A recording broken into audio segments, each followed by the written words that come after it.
నమస్కారం. మీ Satya for the people live టీవీకి స్వాగతం. ఈరోజు ఆధ్యాత్మిక విశేషాల్లో తిరుపతిలో గల గ్రామ దేవతల గురించి అంటే అక్కగార్ల గురించి చెప్పుకుందాం. ప్రతి గ్రామానికి గ్రామ దేవత ఉంటుంది. ఆమె ఆ గ్రామాన్ని కాచి కాపాడుతూ ఉంటుంది. ఆ దేవతకి ఎన్నో పూజలు, ఉత్సవాలు, జాతరలు చేస్తూ ఉంటారు భక్తజనం. అలాగే గ్రామ దేవతల ఆరాధనకు మన తెలుగు రాష్ట్రాలు పెట్టింది పేరు. గ్రామ దేవతలు ఆరాధన అంటే ఇక్కడ ఎంతో సంబరంగా జరుపుకుంటారు. తిరుమల తిరుపతి ఆ శ్రీనివాసుని నిలయం. తిరుపతిలో కూడా ఇతర ప్రాంతాల వలె గ్రామ దేవతల ఆరాధన కలదు. తిరుపతి పరిసర ప్రాంతాల్లో దేవతారాధన చాలా విశిష్టంగా ఉంటుంది. మనకు తిరుపతి అనగానే శ్రీ వెంకటేశ్వర స్వామి, శ్రీ అలివేలు మంగమ్మ తల్లి, పాప వినాశనము, కొండలు, శిలాతోరణము ఇలా అనేకం గుర్తు వస్తాయి. అయినా తిరుమల నడిచి వెళ్లే దారిలో గల అక్కగార్ల గురించి మాత్రం చాలామందికి తెలియదు. దారిలో గల అక్కగార్లకి దండం పెట్టుకొని పండ్లు అవి సమర్పించి మొక్కుకొని వెళ్తూ ఉంటారు భక్తులు. అక్కగార్లు మాత్రం యక్షకన్యలని చెప్తారు. కానీ గ్రామ దేవతల్లాగా పూజలు అందుకుంటారట. ఏ గ్రామ దేవతలకైనా సరే జంతుబలి ఉంటుంది. కానీ ఇక్కడ అక్కగార్లకి మాత్రం జంతుబలి ఇవ్వరు. తిరుమల మొదటి ఘాట్ రోడ్లో మోకాలి పర్వతానికి ముందర వైపు అమ్మవారి కోన దగ్గర అక్కగార్ల గుడి ఉంది. ఘాట్ రోడ్లో పక్కనే కొండను ఆనుకొని ఈ గుడి ఉండడం వలన నడకదారి కూడా అదే కావడం వలన కొండకు వెళ్లే యాత్రికులు అక్కగార్లని దర్శించుకుంటూ ఉంటారు. అక్కగార్లు 7 మంది దేవతలు. వాళ్ళందరూ అక్కా చెల్లెళ్ళు. అక్కగార్లనే నాగకన్యలు అని కూడా అంటారట. వీళ్ళు మునీశ్వరుని కూతుళ్ళు. వీళ్ళని గ్రామ దేవతలను ఆరాధించినట్లే ఆరాధిస్తారు. అక్కగార్ల కొండ మీద తిరిగే దేవతలు అంటారు. వీరు 7 మంది కలిసి మధ్యాహ్నం 12 గంటలకు, సాయంత్రం 6 గంటలకు, రాత్రి 1 గంటకు విహరిస్తూ ఉంటారు. వారు బాలికా రూపంలో నడిచి వెళ్లే భక్తులకు కనిపిస్తూ కూడా ఉంటారు. మిట్ట మధ్యాహ్నం అప్పుడు వాళ్ళు కొలనులోనో కోనేరులోనో స్నానాలు చేస్తూ ఉంటే అక్కడికి ఎవరైనా పొరపాటున కూడా వస్తే శరీరమంతా పసుపు వర్ణంలో మారిపోయి 3 రోజుల్లోనే అక్కక్కక్క అని అరుస్తూ మరణిస్తారని ఇక్కడ ప్రజల నమ్మకం. అందుకే మిట్ట మధ్యాహ్నం కొలనులో బాలికలు ఎవ్వరూ స్నానం చేయటానికి సాహసించరు. అక్కగారులు తిరుమలలో శ్రీ వెంకటేశ్వర స్వామి రాకముందే ఉండేవారట.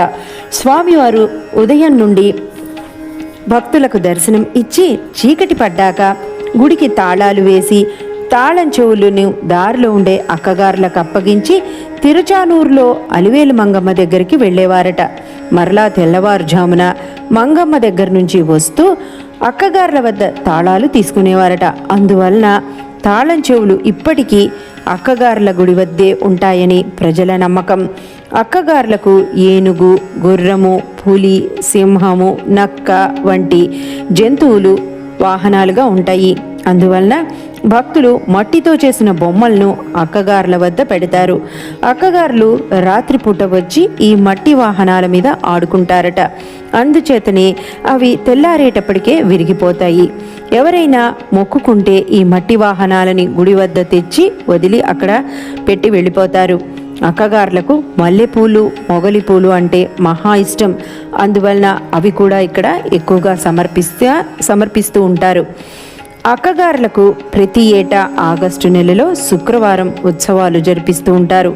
అమ్మవారి ఇటుక శిలలకు 7 పట్టుదారాలు, పట్టుపావడాలను సమర్పించి అక్కగార్లకు మాత్రం ఇటుక శిలలో ప్రతిష్ఠించి అక్కగార్ల గుడిలోనే నేల మీద 7 ఇటుకలను శిలల రూపంలో ఒకదాని పక్కన ఒకటి పెడతారు. ఇటుక శిలలకు పసుపు రాసి కుంకుమ రేఖలు పెట్టి ప్రతి శుక్రవారం, మంగళవారం అభిషేకాలు చేస్తారు. పొంగలి, చక్కెర పొంగలి, అక్కగార్లకు ఇష్టమైన బొరుగులు శనగలు కూడా మహానైవేద్యంగా ఇక్కడ పెడతారు.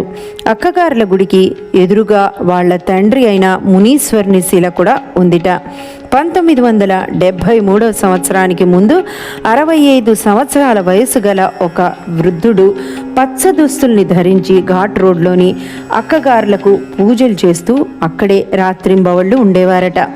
అక్కగారులు తీర్థాన్ని కూడా అక్కడ భక్తులందరికీ ఇచ్చేవాడట. ఏ కారణం చేతనో అప్పుడు తిరుమల తిరుపతి దేవస్థానం ట్రాన్స్పోర్ట్లో బస్సు డ్రైవర్కు ఆ వృద్ధ పూజారికి గొడవలొచ్చాయి. దానితో డ్రైవర్ సిబ్బందితో కలిసి అతని గుండె గీయించి కొట్టి తరిమేశారట. అక్కగారుల గుడికి ఇనుప గేట్లు బిగించేశారు. దాంతో అక్కగార్లకు మహా ఆగ్రహం వచ్చి 7 అక్కలు ఒకే రూపాన్ని దాల్చి తెల్లటి దుస్తుల్ని ధరించి బస్సు డ్రైవరు నడుపుతున్న బస్సు దగ్గరికి వచ్చి అడ్డంగా నిలబడ్డారట. దానితో బస్సు లోయలో పడిపోయింది. 2 చిన్నపిల్లలు తప్ప బస్సులో అందరూ చనిపోయారట. తిరుమల చరిత్రలోనే అక్కగార్ల గుడి వద్ద జరిగిన పెద్ద బస్సు ప్రమాదం ఇది అని చెప్పుకుంటారు. అందువల్ల 7 అక్కగార్లకు ఇనుప గేట్లు తీసేశారు. అక్కడ ఇప్పుడు ఏ గేట్లు ఉండవు. అక్కగార్ల దేవతలకు మొక్కుకుంటే ఏ కోరికలైనా వారు తీరుస్తారని భక్తుల ప్రగాఢ నమ్మకం. వేటూరి ప్రభాకర శాస్త్రి క్రీడాభిరామం గ్రంథపీఠికలో 7 అక్కల గురించి వివరించారు. కామవల్లికే కథే కామేశ్వరి కథగా పేర్కొన్నారు. బ్రాహ్మణ వర్ణాల వారికి అక్కలైన కామేశ్వరి ఇలవేల్పుగా ఉన్న ఇళ్లల్లో పెళ్లిళ్ళు వంటి శుభకార్యాలు జరిగితే వెంటనే అక్కలని కొలువు చేస్తారు. ఆ రోజు 7 ముత్తైదువులను అక్కలుగా భావించి పూజిస్తారు. ఒక పోతురాజును కూడా పెడతారు. ఈ అర్చన పూర్తి అయ్యే నాటికి సాయంత్రం అవుతుంది. అందుకే అక్కలు లేచేటప్పటికే నక్కలు కూస్తాయి అనే సామెత నానుడిలోకి వచ్చింది. ఇది తిరుమల కొండపై బాటదారి గల 7 అక్కల చరిత్ర. విన్నారు కదండి. తిరుమల తిరుపతిలో ఉన్న అద్భుతాలలో ఇది కూడా ఒకటి. ఈ దేవతల్ని ఈసారి ఎవరైనా చూడని వారుంటే తిరుపతి వెళ్ళినప్పుడు తప్పకుండా ఈ అక్కగార్లని దర్శించి వాళ్ళ దీవెనలు పొందండి.